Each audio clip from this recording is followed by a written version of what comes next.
Welcome back to Media 7. It might not mean much to you if I say that Vint Cerf is the co-creator of the TCP IP protocols. It should mean a bit more if I say that makes him the father of the internet. These days, Cerf has a roving commission as Vice President and Chief Evangelist at Google. I caught up with him this week and asked him about 3 burning media issues on the internet today: how copyright is going to be made to work, how old media are going to make any money, and how we might soon be accessing media content online.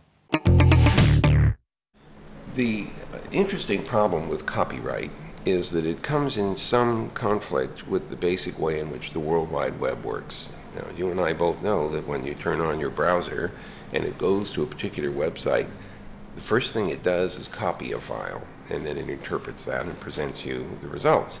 Well, so that makes the World Wide Web a giant copying engine. Copyright was designed around the idea that you should control the right to copy things in order to produce a pecuniary opportunity for the rights holder. So we have a tension here between the way the technology works and the theory behind copyright. Does that mean that copyright is broken? Well, not necessarily. But we do have to figure out how to adjust our thinking about copyright notions to match the way this technology actually works. One group who seem to be feeling that the openness of the internet isn't serving their commercial goals well are the major news publishers, led by Rupert Murdoch. They are all saying they're going to start charging for online content. What do you think will happen there? The news industry needs to think a little harder about how to use the online environment. Can you charge for news? Yes, you can try to do that. Can you use advertising as a way of supporting news? Yes, you can do that. And in fact, I would submit that using advertising, which is more targeted to the reader than one can do with a fixed display ad, for example, may turn out to be more effective than the traditional kinds of advertising that have supported news in the past. The newspapers often say, we haven't figured out how to make that work, and my response to that is, you need to work harder. It seems to work very well for Google. There should be ways of targeting users' interests in the same way that we do. So I hope that the news industry takes advantage of this potential flexibility to reinstitute a good support structure for their business. I'm sure some of them would be saying that it's all very well for the guy who works for the company that owns 2/3 of the internet advertising market to say that internet advertising is the future. If you think for just a moment about the diversity of the advertising market today, and you see all the various competitors in it, it doesn't strike me as unrealistic to imagine that other people will be able to play in this same place. There is plenty of room for innovation, plenty of room for opportunity to try out some new business models. Another thing we're starting to see is devices with content applications built in. In the US market, there are television sets with YouTube, the TiVo box has YouTube. What do you think the impact of that is going to be?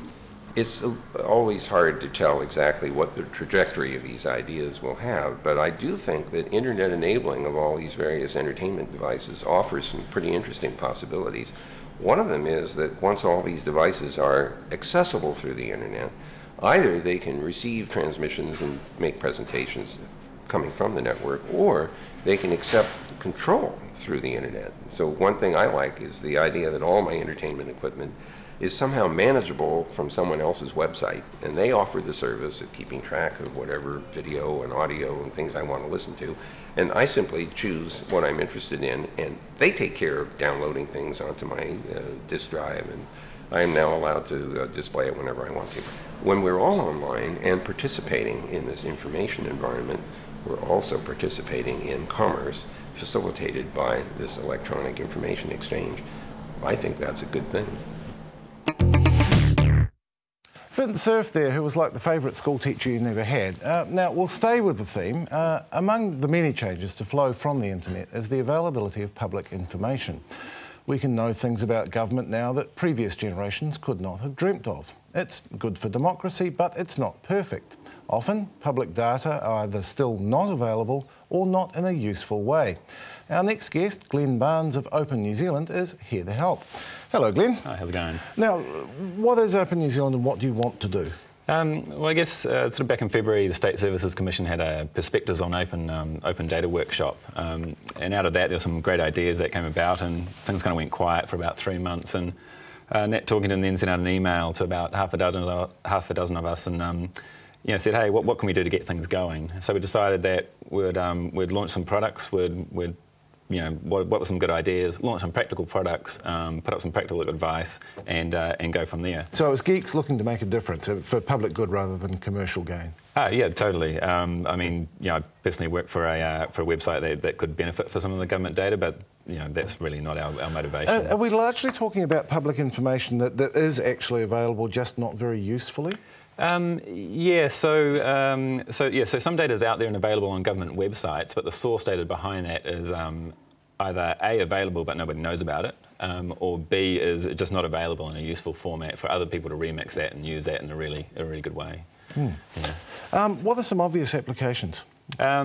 So, for example, if you're looking at property information, which I'm involved with, getting the market rent statistics from the Department of Building and Housing, the school zones from the Ministry of Education, and the bus stops from the local transport authority, really helps you get a good picture of where you're going to live in a community.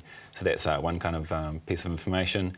There's a lot of stuff around digital content in terms of cultural things like our archives, where people could, if people could get access to that, they could then reformat that and put that up to people in new and interesting Because ways. those heritage items tend to sit in different silos at the moment, don't they? And the silos don't talk to each other. They don't talk to you at the moment, although Digital NZ are doing a really good job of trying to open that up. So there is the government's doing a really good job in that kind of area. So the departments, the government agencies aren't resistant? Some of them are more resistant than others, but other people like the MOE are like, right, we want to release this data. Actually, can you give us some advice on maybe how we should best approach it? So I think within government, there's a lot of people who are really interested in doing this. So yeah, it's definitely not a one us and them kind of thing. Right, and then it becomes available for what? So people to make graphs, so it's easier to see what the numbers say. Yeah, so we can for school data, for example, we can take the MOE reports and make graphs and look at those kind of things. So that's where it can help out in kind of analysing the data. Or if policy decisions have been made, you can get the source data that the government used to make those policy decisions, and you can aggregate and look at that your own way and see whether you agree with those. Is it envisaged that people will be able to make commercial use of this information, say design an iPhone application that makes use of some government information? Yeah, and I think that should be really encouraged. Say, for example, transport schedules or bus information, you'd want that to be public. You don't want the transport authorities spending all this money building these iPhone applications when other people can just go out and write it themselves and either give it away or sell it. Yeah. Obviously, the thing that's going to come to some people's minds is privacy. People are suspicious about government databases anyway, and you're talking about making them more open. Yeah, but nothing that's personally identifiable. Yeah, that's definitely off limits to anything we're looking at. You went to the Charities Commission, which has been much in the news lately. Yeah, that was you actually. did ask for their database, I believe. Yeah, and that was actually before that story broke. Someone had said, "Oh, have you seen the Charities website? That's horrible." And I'm like, "Oh, right." So I went to look at it, and I'm like, "Well, wouldn't it be great if we could just get a list of the charities and what categories they're all in, and we could see what the category split is." So I rang them up and they're like, well, we can't actually give it to you because it's in the Act that says they can't provide the database to anybody. And yet it would be far more useful to people because I've been through that. You know, on a professional basis, I've been through that website and you have to go a few layers deep and you're looking at things that are scanned rather than being proper PDFs. It's a big job. It is a big job, and the funny thing is you could actually write a scraper that would go out and collect that information and create the whole list yourself if you wanted to. So, yeah. It's not hard for someone to go and program and to actually go out and get that information anyway. So if they could make it easily available, right, then people can start doing interesting things with it and not have to go through that, jump through hoops. And you've got something called Open Government Bar Camp coming up this weekend. What's that? Yeah, so one of the other projects that we thought would be good is to kind of kickstart a lot of these projects is to get everybody together, and Wellington being the seat of government was the prime place to do it. So I've been having much work involved in actually sort of organising this, but it's about 160 people, I believe, getting together this weekend. We're going down there on Friday, and we're trying to just get together and talk about things, meet other people, decide what projects we can actually work on the Saturday, and on the Sunday we've got a hack fest where we'll actually take some of those ideas and try and build some real products out of it. So hopefully something will come out of it. And it's not, is it just geeks attending, or have you actually got government people there as well? There's government people, there's people who supply services to the government, interested individuals, so a whole bunch of different people. Are there some journalists there? No idea. Oh, right. Well, hopefully there will be, because I think, one thing that I have had to point out to my colleagues before is that journalists are often terrible with numbers. Yep. And can't go and read source data very well. Yep. Do you think this might help them as well? Well, I think if the data is easily available, right, then people will start doing interesting things with, and then journalists will hopefully find it easier to actually use that data. And you could do that with lots of things. You could do that with population growth over time. If we could get access to all of that data, you could see the effects of urban sprawl in Auckland, and that displayed on a map over time as a heat map would tell a far more powerful story than maybe a few words on a page. And that's something that newspapers could do on their websites as well. Yeah, and that's yeah. So where do you hope to be with Open New Zealand in a year's time? You sound like you're getting the ear of the agencies. Yep. So where does it go from here? Want to launch 3 more products. We've got, hopefully this weekend, fixmystreet.org.nz will be launching, so people will be able to take photos of potholes and upload it to the site, and it'll automatically submit it to the council. So that's data flowing the other way. I quite like that. Yeah, so it's yeah, something that people can do and send in. Right. Yeah, and to make it really easy for them to do that, instead of having to find exactly where the submission form is on their council website, if they've got an iPhone, take a photo, upload, and tell the council that there's a problem. But that's geeks using it, isn't it? Is it going to be accessible to non-geeks? Yeah, and Fix My Street is something that's been done in the UK and in Canada and a few other places. So it's actually quite a proven model, and I think a lot of people are using it to submit those kind of things. So really just more projects like that we're releasing. Hopefully get the government themselves to start releasing more of this data, and who knows. Yes. Oh, best of luck with it, Glenn. Great, and thanks. Best of luck with the bar camp as well. Cool. The so-called unconference. Yes. To conclude now, we'll head back to the old media with a take 2 from Sarah Daniel.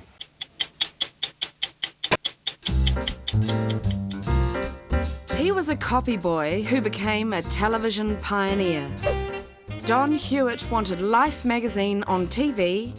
I don't know the formula for success, but I do know the formula for failure.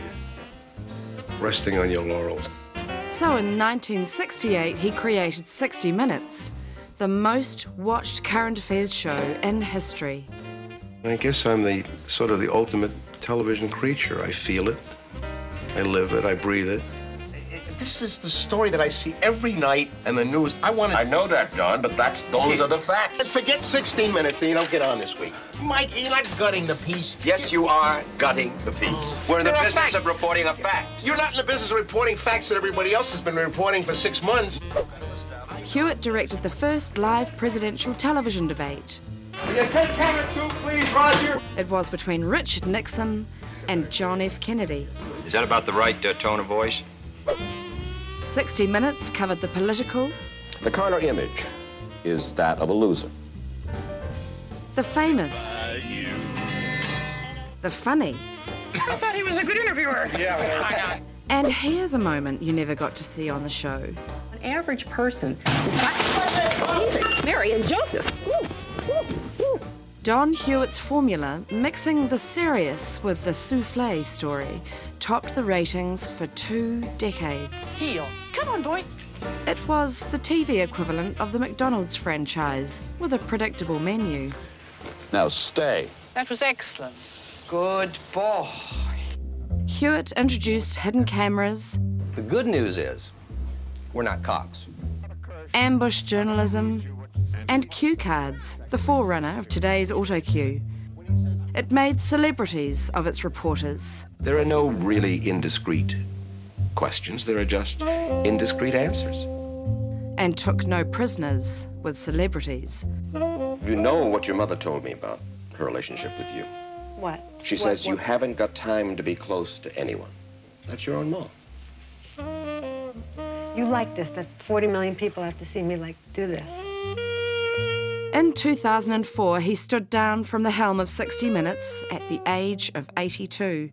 The only problem is that when you've been around as long as I have, you get to be kind of a pain in the ass. Don Hewitt died last week. He was 86. Sarah Daniel with that tribute, and I still haven't made anyone cry by interviewing them. And that is our show for this week. Thanks to our rugby panellists, Spiro Zavos, John Rowan and Richard Bock, our music panellists, Kristen Bowman, Luke Dallow and Damien Vaughan, and our guest geek, Glenn Barnes. And thanks to you for watching. We'll be back with Media 7 at the same time next week. Until then, goodbye.